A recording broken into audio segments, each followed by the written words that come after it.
Assalamualaikum warahmatullahi wabarakatuh. Apa kabar sahabat beriman? Selamat datang di Magenta Islam. Setiap umat muslim wajib untuk melaksanakan sholat 5 waktu. Hal ini akan membawa kebaikan untuk diri kita di akhirat maupun di dunia. Pahala yang melimpah akan kita dapatkan jika rajin dalam menjalankan sholat. Dengan begitu, setan pun akan enggan menggoda kita dan diri kita semakin dekat untuk menjadi salah satu penghuni surga. Salah satu syarat sah dalam sholat sendiri adalah menutup aurat. Biasanya, untuk seorang perempuan memakai mukena untuk menutup auratnya saat melaksanakan sholat. Seiring berkembangnya zaman, banyak model mukena yang beredar di pasaran. Dari yang dahulu hanya warna putih polos, sekarang sudah muncul warna lain dan bercorak-corak. Lalu apakah sah jika sholat memakai mukena warna-warni serta bercorak, sahabat beriman? Simak video ini sampai akhir ya, agar pemahaman kalian utuh dan tidak tersesat. Berikut kok bisa pakai mukena warna-warni bikin batal sholat, versi dari Magenta Islam.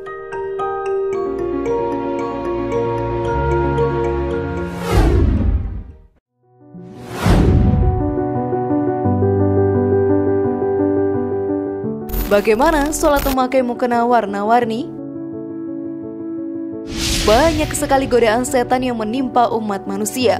Mereka selalu menghalangi kita untuk beribadah kepada Allah Ta'ala. Walau begitu, diri kita harus tetap beribadah kepadanya dan melawan semua bujuk rayu setan. Dengan keteguhan hati, setan pun akan enggan menggoda kita. Sholat menjadi ibadah yang wajib kita laksanakan setiap harinya. Salah satu syarat sah sholat adalah menutup aurat. Bagi kaum wanita, biasanya memakai mukena untuk menutupi auratnya. Terdapat polemik di zaman sekarang ini tentang pemakaian mukena yang memiliki warna dan corak yang mencolok. Dalam hukum Islam sendiri, menggunakan mukena warna-warni dan bercorak tidak akan membatalkan sholat selama mukena tersebut menutupi aurat dan tidak memunculkan lekuk tubuh seorang wanita. Dan yang paling penting sahabat beriman adalah tidak transparan. Namun Rasulullah SAW menganjurkan kita untuk tidak memakai pakaian yang mencolok agar tidak menjadi pusat perhatian dan mengganggu sholatnya orang lain. Hal ini pun dijelaskan dalam hadis, siapa yang memakai pakaian suhrah di dunia, maka Allah akan memberinya pakaian hina pada hari kiamat. Hadis riwayat Ahmad, Abu Daud, Nasai dalam Sunan Al-Kubra dan dihasankan Al-Arnaud. Selama mukena tersebut tidak mengganggu kekhusyukan kita dalam sholat, memakai mukena dengan warna dan corak yang mencolok tidak akan membatalkan sholat. Sholat sendiri akan batal jika diri kita terlalu sibuk memperhatikan pakaian yang kita kenakan. Menurut Imam Abdurrahman Al-Jazari di dalam kitab Al-Fiqh Al-Mahadzib Al-Arba'ah menjelaskan, dia di antara makruhnya sholat adalah jika di antara dirinya di depan terdapat gambar hewan atau lainnya yang dapat menyibukkan diri kita, menghilangkan kekhusyukan. Jika hal itu tidak sampai menyibukkan dirinya, tidak mengganggu kekhusyukan, maka sholatnya tidak makruh. Demikian pendapat ulama Malikiyah dan Syafi'iyah. Namun sebelum video semakin berlanjut, klik dulu tombol loncengnya supaya kita tetap bertebar syiar melalui channel ini. Mari berbagi pengetahuan dan ilmu yang bermanfaat. Amin ya robbal alamin.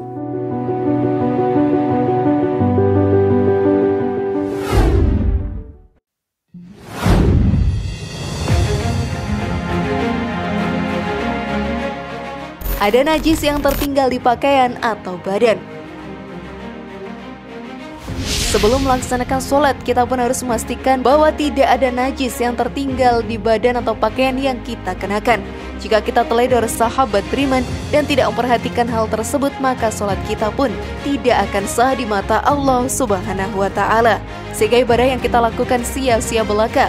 Daripada memakai mukena yang berwarna, adanya najis di pakaian kita yang dikenakan saat sholat membuat sholat kita tidaklah sah.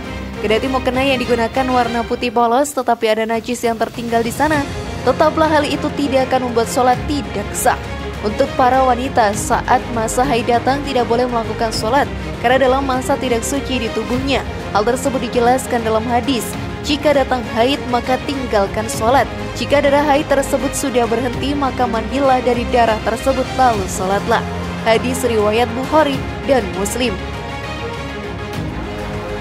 Maka dari itu sahabat beriman, kita harus terus memperhatikan pakaian dan tubuh kita sebelum melaksanakan sholat. Jika ada najis yang tertinggal di pakaian, maka kita harus menggantinya. Begitu juga jika ada yang tertinggal di dalam tubuh, maka kita harus membersihkannya terlebih dahulu.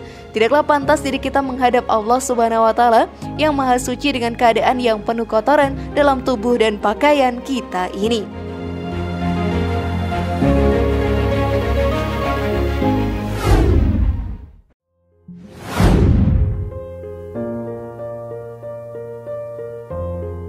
Terbuka sebagian aurat.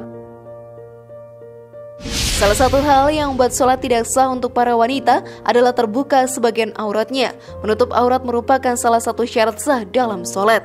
Jika kita memakai pakaian yang tidak menutup aurat, sholat tersebut akan dianggap tidak sah.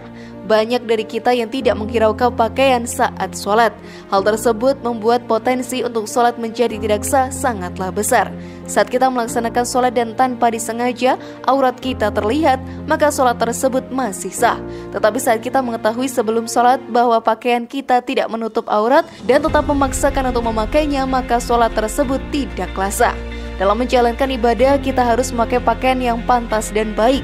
Hal tersebut dijelaskan pula dalam Al-Quran, surat Al-A'raf ayat 31 yang berbunyi, "Wahai anak cucu Adam, pakailah pakaianmu yang indah di setiap memasuki masjid." Memakai pakaian adalah hal yang sepele, tetapi hal ini yang dapat membuat sholat tidak sah jika kita meremehkannya. Saat menghadap kepada Allah Subhanahu wa Ta'ala, kita harus berikan diri kita yang terbaik. Bukankah kita akan menghadap kepada Sang Pencipta alam semesta ini? Maka dari itu, persiapkanlah diri kita dengan pantas sebelum menghadap kepadanya.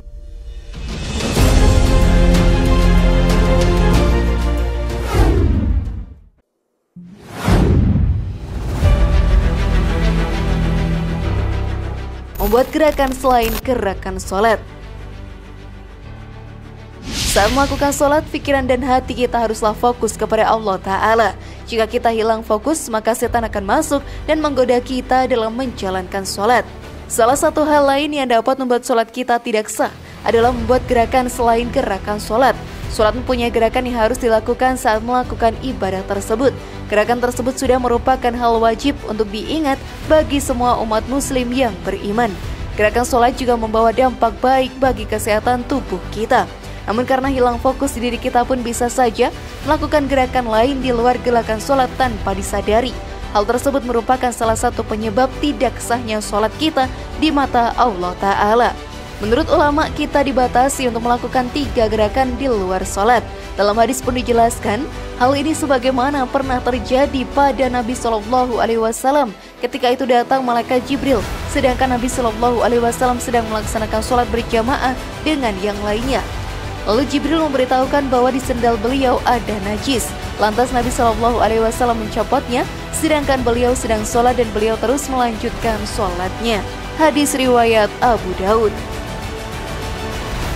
Beberapa gerakan sahabat beriman boleh dilakukan seperti seseorang yang sholat lalu menemukan najis yang ada di pecinya atau penutup kepalanya.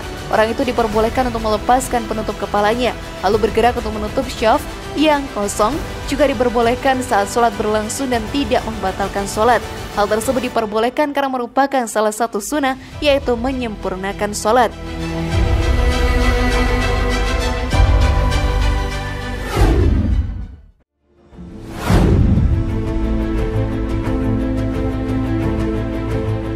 Bagaimana sahabat beriman?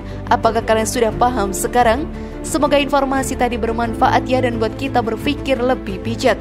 Mari bangun Magenta Islam ini dengan cara klik tombol subscribe, like, share, dan aktifkan tombol loncengnya. Wassalamualaikum warahmatullahi wabarakatuh dan jangan lupa tonton video yang lainnya.